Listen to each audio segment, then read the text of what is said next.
Welcome to another episode of the Balanced CEO podcast. I am your host, Tiffany Marie Lindsay, certified immunizing pharmacist for many, many years. And I am also a life and weight loss coach for purpose-driven entrepreneurs. I am thrilled that you have taken the time to just hang out with me for the day. But listen, I need to talk to y'all. Like, there is so much that I need to talk to you all about. Listen, if you are here for the first time, I welcome you. I am so excited that we are here together. I wish I could see you. I just did for my YouTube channel watchers. I got my hand kind of looking as if I can't see you, like it's sunny outside, but I just, maybe one day God will make that happen. But what are we doing in today's podcast? I need to talk to y'all because there is so many things that have been on your heart as it relates to your health, your weight loss, all the things. And one of the special things, listen, I'm stirring the pot today, y'all. Like y'all might be mad, right? But we gonna stir the pot just a little bit. I say that because if you've ever believed, right, that you want to lose weight, but it just seems like listen, let me explain to y'all how this is going to go. For those of you who are new, I say what I have to say and let the chips fall. But it's from a loving place. Why is that? You and I have a mission, a purpose, a plan that God has for each and every one of us. And it's not by accident that you're even here listening to this podcast or to this YouTube video, wherever life is finding you in the moment. I believe that we were called into purpose by God Almighty Himself. And so as a purpose-driven entrepreneur, it is God's plan, it's His wish, it's His desire that you do well, that you prosper, even as your soul is prospering. Here at The Balanced CEO, our anchor text always starts with 3 John 1 and 2, where the Bible clearly says, "Beloved, I wish above all things that you prosper and you be in good health, even as your soul is prospering." If you're new to my channel, we break down what a soul is. We are a 3-part being. We are spirits, we have a soul, and we live inside of these tangible bodies. And so as it relates to our wealth, as it relates to our health, the two are reconciled. The two are, it's an accounting term. And so when God says that beloved, I wish above all things that you prosper and you be in good health, even as is that reconciliation, like equal to.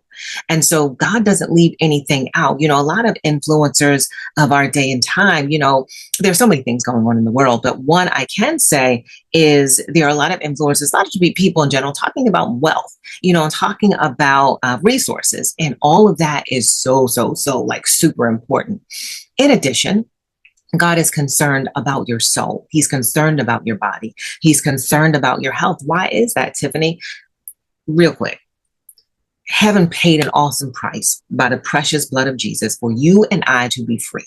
Not just free out of debt, not just free from sins, but He also called us to live a life of freedom because Jesus paid for it, basically, with His blood.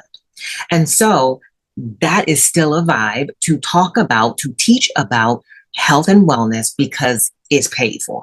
Right? Have y'all ever went to like a resort and you're looking around the room where you're looking at all the amenities and you think that some of the things are not paid for or they are included? You're not really, you don't really know. But when you go to all inclusive resorts, there is nothing off limits, right? You can have everything in the room. You can have the peanuts, the water, that high end water. You could like whatever you want, baby, it belongs. You can have it. Well, Jesus is the same way. Health and wellness, it belongs to you. It should not be something that you're struggling trying to grasp and get. It's not something that, you are just trying so desperately to just find. Health and wellness, it belongs to you. Why? Because Jesus paid an awesome price for you to have it. But we are talking about, from a purpose-driven entrepreneurs, one of the things that usually gets in the way from you losing the weight you want to lose, getting healthy, walking in freedom, living this life, building your business, scaling your business so that you can keep changing the world without losing your mind in the process. That is heaven's desire for you. A lot of you believe that if you start this weight loss journey, you have to give up certain things. You have to give up certain foods. You have to say bye to the things that you like to enjoy. You got to give up your creamers and you have to give up your sugar, and maybe it's grandma's mac and cheese, or, maybe it's your mother's pound cake, If you've ever been in those places and you've even thought that, I promise you, this podcast is for you and you are in the right place. Giving up your favorite foods to lose weight isn't discipline, right? It's a setup for sabotage. Let me put it this way.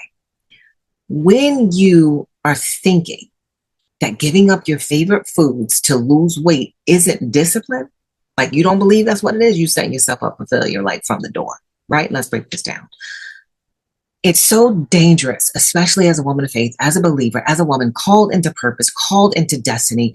It is so important that she understands, I'm talking to you, why you understand that this belief is so dangerous. And as a purpose-driven entrepreneur, you're no stranger to like pushing through, to sacrificing, to staying focused, staying to the end to see your goal come to fruition. You've built a thriving business. Maybe you're a content creator. You've created product. You've created impact. You serve others. And yet, when it comes to your weight loss, when it comes to your health, when it comes to sustainable living, for some reason, you default to this old way of being, this broken rule, I like to think.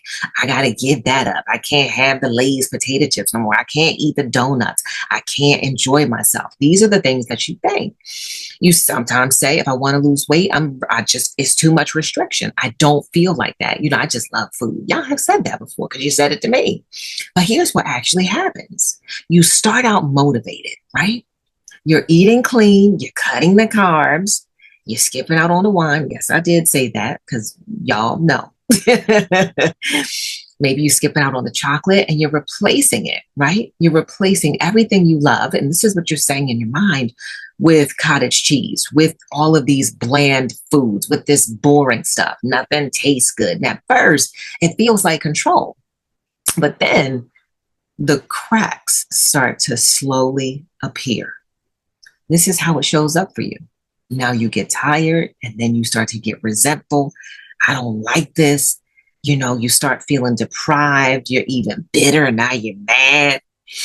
And worst of all, you start getting emotionally disconnected from your health goals. This was so true for me. For many of you who know my story, I was over 120 pounds heavier than I am now, probably 125, about 13, 14 years ago.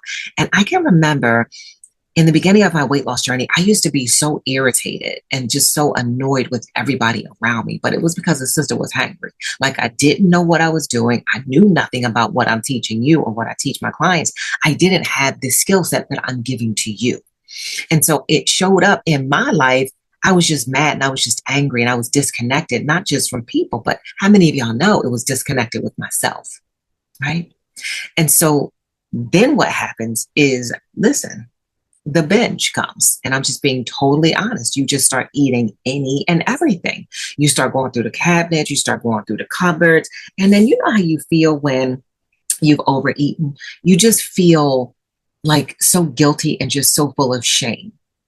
You end up in this repeated cycle of just eating over and over and over again.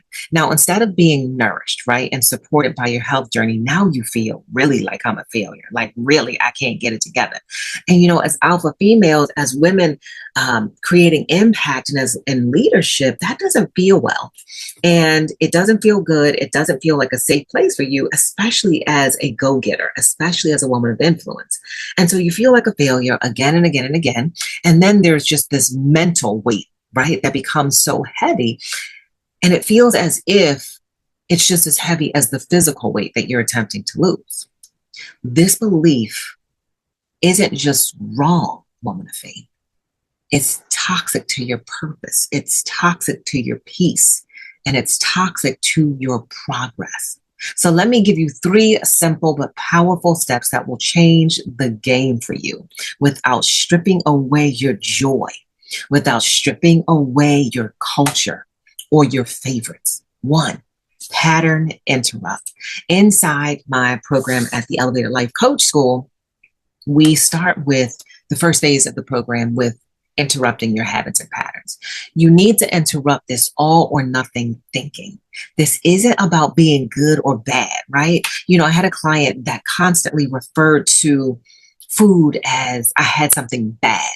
And so that was the first thing we started to do, was just helping her to just get to that place, or just acknowledging just the terminology that she's using for things that she's nourishing her body with. It's about choosing an alignment, like literally what's true for you, what feels good in your body. I ain't talking about cupcakes and donuts, but what feels good, what is aligned with where it is that you're going, or who you want to be and how you want to feel. Ask yourself, is this choice serving my energy, my clarity, my calling, right? Or is it just a reaction to the pressures that I might be facing in the moment, right? Do I feel like I'm in shame at all? You don't need to condemn yourself. Let me say that one more time. If you decide to eat something that is, say, off your plan, or it's away from where you want to go, you don't need more restriction, woman of faith. You just need food freedom, and you just need to create more boundaries, which is what we do inside of the program. I'm telling y'all, it will change the game. And then you just start noticing, right? What are the food labels? What are they saying? What do the food labels say? Right? A lot of people will say to me, oh, but Tiffany, I wanted to lose weight, but I just don't know what to eat. Like, really? Are we doing this right now? And I'm not saying that broccoli makes you more blessed, right? Or if you eat a bunch of artichokes, you're going to get abs. That's not what I'm saying. But you need to start noticing, what do the labels even say on the food that you are eating? That awareness alone is interrupting the cycle, and it's breaking a pattern that you were once in. 2, mindset shift. Huge with creating your epic identity. The real weight isn't on your plate, but it's in your mindset. If you can just start by just repeating this, I can lose weight and enjoy food and still be in control. Just start there with that one simple shift. When you change the way you think about food, you can change the way you feel about food. And when your feelings change, then your behavior will naturally change. Mindset isn't just a cute like bonus, but it's the foundation, especially as a woman of faith, leading other people. You don't just want this new diet thing. You don't just want this new way of eating, or, this something that just doesn't feel normal to you. You just need a renewed mind. Step 3, meals with meaning. I talk to a lot of clients about self-love and self-care and what that really looks like. And creating nourishment and meals with meaning is so important as you are fueling your body. Instead of taking away, I can't, don't do in the beginning, let's just simply start with just adding in something a little bit more body conscious, health focused in the beginning. Add in meals that energize you and balance your hormones. If you're a woman over 40, you should be thinking about balancing your hormones. Or if you're over 50 or over 60, you want to start thinking about balancing those hormones. You want to eat things that will support the mood, right? You don't need to be swinging all over the place. You don't need people to be rolling their eyes every time you walk in the room because you have an attitude problem, right? Right. Food does help with that. Food is medicine. And yes, you can still include your favorite foods in moderation. We do all of this work inside phase 1, phase 2, and for sure in phase 3. Learn to anchor your meals with protein, fiber, and healthy fat, so you stay full longer and satisfied. Listen, I am a huge proponent of higher protein meals. I don't know why we get so afraid of thinking that meat is too fattening, or it's too, if you eat it, it'll be to your body's detriment. Let me tell y'all something. Meat and amino acids from the meat will help rebuild every cell in your body. Now, if you are a woman who does not tolerate meat for whatever reason, you have to reconsider your reasonings. You should reconsider what God created, how God created you, and then you get to decide from a more powerful place, where is it that I am intending on being in terms of my health goals? What am I looking to accomplish? What am I looking to achieve in this body, right? And then give yourself permission to maybe have a little tiny piece of chocolate. You don't have to, it's not this all or nothing thinking, right? And when you build your plate from a place of nourishment, from a place of love instead of punishment, you stop fighting with the food. You stop pointing at the food, right? I'm going to get you. I knew I shouldn't have had you. You know what I mean? And so deciding what it is that you want to eat, and listen, using those 3 steps, having meaningful meals, all of this, it matters. If this episode stirred something up on the inside of you and you're tired of yo-yo dieting, you just feel like maybe you're making food be the enemy and you're just trying to shrink your body while you're expanding, you're building your business, but then you can't figure out where to start, what foods will help you lose weight. I want to invite you personally, the one, you right now listening to this podcast, whether it's on iTunes, whether it's on Stitcher, if you're on Google Play, wherever you are, if you're on YouTube, I invite you to a discovery call. I'm going to put the link in the show notes because you're worth it. There is no pressure, woman of faith. And you are scaling your business. You are building your business brand. Now it's time to use those same skill sets that you already have on the inside of you to build up that body brand so that you can keep changing the world in a body that supports you. We can map out together in this discovery call. We can find out, we can look at your current health patterns, like what's working, what's not working. And then we can map out like a personalized strategy to finally help you get the results that you so desperately deserve and that you want. But we'll do it without the restriction and without the shame. And I love that. So until next time, make sure that you are eating all of your clean, lean proteins and your healthy fats. You're drinking plenty of water, and you want to make sure that you're sharing this episode with somebody who you know may be struggling in their health journey. And I'll see you next time. Have an amazing week on purpose. I'll see you soon.